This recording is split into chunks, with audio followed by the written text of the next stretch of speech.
अरे चर्चा करब लेके बेला पाती हो गया। देखा दीदी हमारे चर्चा करेला बेलपाती लेवे ना कहने लगे है ना। तो चर्चा करब लेके बेला पाती शिष्या कहते भगवान से। अरे चर्चा करब लेके बेला पाती और का कैसी बाजी देखाई में अगर बाते बाजी देखाई में अगर बाते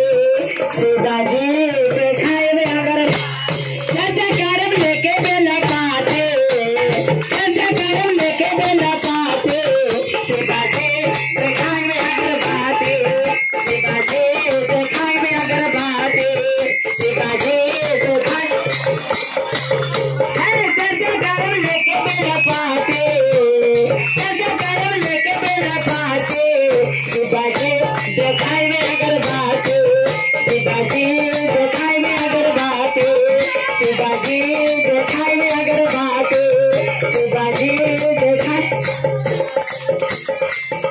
और क्या कहना है। भंगिया ले आए मैं ठाकुर बोले आए मैं भंगिया ले आए मैं ठाकुर बोले आए मैं भंगिया ले आए मैं ठाकुर बोले आए मैं भंगिया ले मिश्री बेटा मामा के भगवान लगाए मैं मिश्री बेटा मामा के भगवान लगाए मैं मिश्री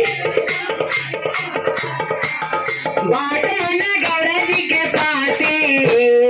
बात माना गौरा जी के पाते भोला जी देखाई में अगर बाते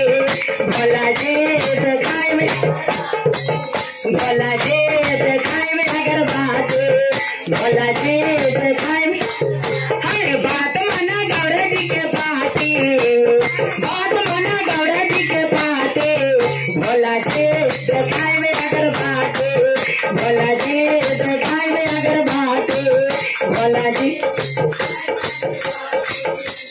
तीने सुधरवा के ले हब के अनमा तीने सुधरवा के ले हब के अनमा तीने अपने गुरु के बोलाई वे अगनमा अपने गुरु के बोल साथे आइया मैया परबाती साथे आइया मैया परबाती भोला जी देखाई में अगर बाते भोला जी देखाई भोला जी देखाई में अगर बाते भोला जी देखाई और का कहला चर्चा कराई मत सबके बोलाए मैं चर्चा कराई मत सबके बोलाए मैं चर्चा की तू आनो जानते भाजन गवाए मैं की तू मैं मीना यानो जानते भाजन गवाए मैं मीना खुश होइए मैया परबाती खुश होइए मैया परबाती भोला जी देखाई में अगर बाते भोला जी देखाई में अगर बाते भोला जी देखाई में अगर बाते कैसे गरम लेके बेला पाते कैसे गरम लेके बेला पाते भोला जी देखाई में अगर बाते भोला जी देखाई में अगर बाते भोला जी देखाई में अगर बाती बोला शंकर भगवान ने की।